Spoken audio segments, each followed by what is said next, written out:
भाजपची जी परिस्थिती आहे, उलटा चोर कुतवाल को डाटे, जी मन आहे त्याप्रमाणे भाजप आज राज्यात देशात वागते आहे। ओबीसीला पुढं करून राजकारण करायचा एक असफल प्रयत्न भाजप करता है। नीरव मोदी, ललित मोदी हे ओबीसीचे नाहीत, पण देशाचे प्रधानमंत्री स्वतःला ओबीसी म्हणतात आहेत। तर ओबीसीच्या लोकांनी नरेंद्र मोदींना देशाचे प्रधानमंत्री केलं असेल तर ओबीसींना लुटून मूठभर मित्रांना देशाची तिजोरी लुटून देण्यासाठी काही पाठवलेलं नाही। चोरांना साथ देणारा कोण असतो हे पण लोकांना कळतं आणि म्हणून ज्या पद्धतीनं राहुल गांधींची लोकसभेचं सदस्यत्व रद्द केलं, जनतेचा आवाज बनून राहुल गांधी ज्या पद्धतीनं या देशामध्ये या भ्रष्टाचारी, अत्याचारी, हुकुमशाही व्यवस्थेच्या नरेंद्र मोदीच्या सरकार विरोध भांडतात आहेत, त्या आवाजाला, जनतेच्या आवाजाला दाबण्याचा असफल प्रयत्न काल आपण पाहिलात आणि लोकशाहीचा खून करण्याचं काम भाजपने, नरेंद्र मोदीच्या सरकारने या देशामध्ये केलेलं आहे।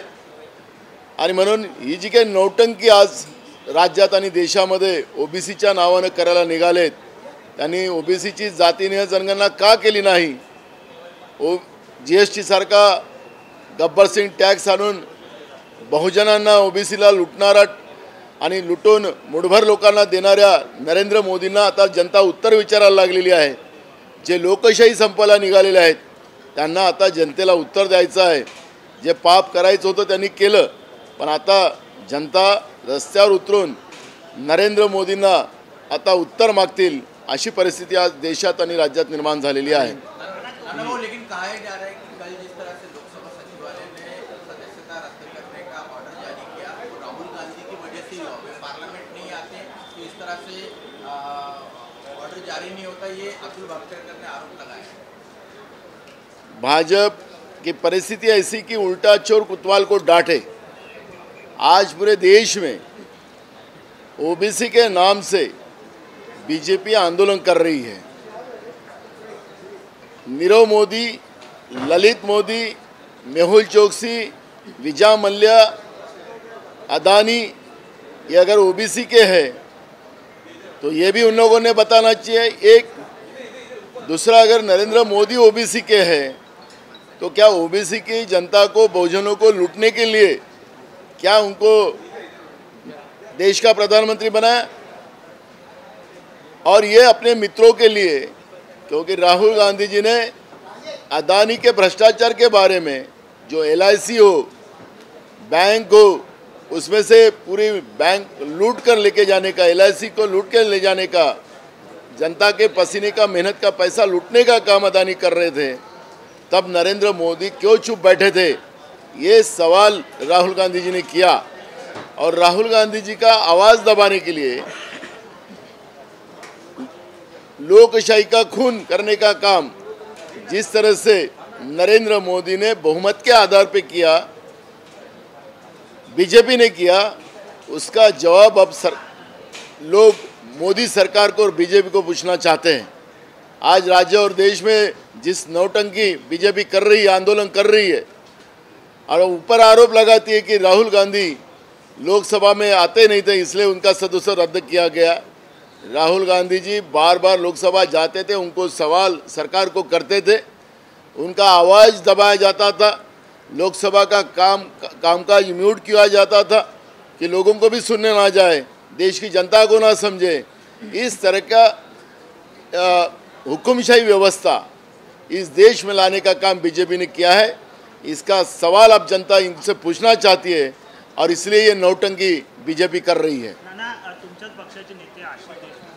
आमच्या पक्षाचे नाही आहेत। हां, चला। नाना, दुसरीकडे आज राज्यभर भाजपकडनं आंदोलन केलं जात आहे राहुल गांधींच्या त्या वक्तव्याविरोधात। त्याकडे कसं पाहता? सामनातला देखील अग्रलेखात आज लोकशाहीचा मुद्दा झालेला आहे। बिलकुल, मी तेच सांगत होतो की चोराला चोर म्हणणं हा गुन्हा आहे आणि चोराचा सरदार जो आहे त्याला डाकू म्हटलं तर हा गुन्हा आहे, तर आम्ही हा गुन्हा सातत्यानं करू. सातत्यानं किती आमचं सदस्यत्व रद्द करायचं असलं त्यांनी करावं. लोकशाहीच्या रोज मुर्दे पाडण्याचं पाप BJP करते आहे आणि त्याच्या विरोधात आम्ही लढू, कारण की हा काँग्रेसचा अधिकार आहे. या देशाला पारतंत्र्यातून मुक्त करण्याचं काम काँग्रेसने केलेलं आहे. या देशाला उभं करण्याचं काम, या देशाच्या प्रत्येक व्यक्तीला मुख्य प्रवाहात आणण्याचं काम काँग्रेसने केलेलं आहे. आणि आज नरेंद्र मोदीच्या सरकारच्या माध्यमातून देशाची संपत्ती विकून देश चालवलं जात आहे आणि देश बर्बाद केला जातो आहे. संविधानिक व्यवस्थेला तुडवलं जात आहे आणि म्हणून या सगळ्या व्यवस्थेच्या विरोधात रोज आवाज उचलण्याचा आमचा प्रयत्न राहील. जनतेपर्यंत हा आवाज पोहोचवू आणि जनतेच्या सहकार्यानं या हुकुमशाही व्यवस्थेला निस्नाभूत करण्याचं काम काँग्रेस करेल. नाना, काल ज्या प्रकारे राहुल गांधी यांची खासदारकी रद्द झाली त्यामुळे आज पुण्यामध्ये बच्चू कडू यांच्या विरोधात बॅनर लागले की त्यांना देखील 2 वर्षाची शिक्षा ठोठावली होती, त्यांची आमदारकी केव्हा रद्द होणार? आपल्याला सांगतो की गुजरातले एक खासदार कछोरिया नावाचे, त्यांच्यावर एट्रॉसिटीच्या कायद्या आधारावर एका दलित माणसाला त्यांनी बेदम मारलेलं होतं, त्यांना शिवीगाळ केलेली होती आणि त्या आधारावर त्यांच्यावर कोर्टाने 3 वर्षाची सजा त्यांना सुनावली. हायकोर्टाने सुद्धा तेच सजा कायम ठेवली, पण 3 वर्ष त्यांना सदस्यत्व रद्द BJPने त्यांचं केलं नाही. आता माननीय सुप्रीम कोर्टामध्ये त्यांना स्टे मिळाला आणि त्यांचं सदस्यत्व बाकी आहे. भाजपमध्ये जे कोणी असतील, भाजपला समर्थन करणारे कोणी असतील, ते गुजरातच्या निरमा वॉशिंग पावडरमध्ये धुतले जातात. अशा पद्धतीचं BJPच्याकडून आता वक्तव्य केलं जात आहे. तर लोकशाहीचे 3-13 वाजवणारी BJP ही याचं आपल्याला एक चांगलं उदाहरण या ठिकाणी सांगता येईल.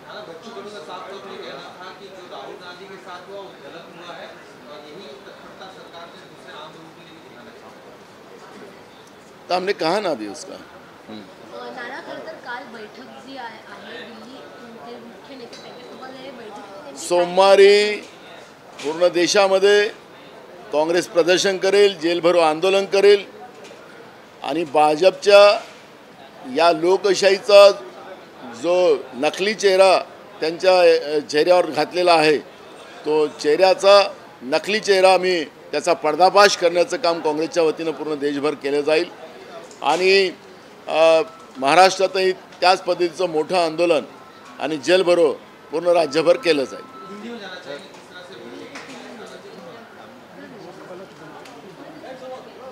सोमवार को पूरे देश में कांग्रेस की तरफ से बड़ा जन आंदोलन किया जाएगा. महाराष्ट्र में भी यह आंदोलन किया जाएगा. महाराष्ट्र में जेल भरो भी किया जाएगा. वो नकली डेमोक्रेसी का जो चेहरा BJP ने अपने लगा के रखा है उसका पर्दाफाश हम करेंगे. कैसे डाकू लोगों का, चोर लोगों का सरदार देश में सत्ता कर रहा है, उसके बारे में भी हम वास्तविकता जनता के सामने रखेंगे. और राहुल गांधी जी का जो लोकसभा का सदस्यत्व रद्द किया गया है उसके बारे में हम बार बार जनता के दरबार में जाकर सवाल हम नरेंद्र मोदी और BJP के सरकार को पूछेंगे.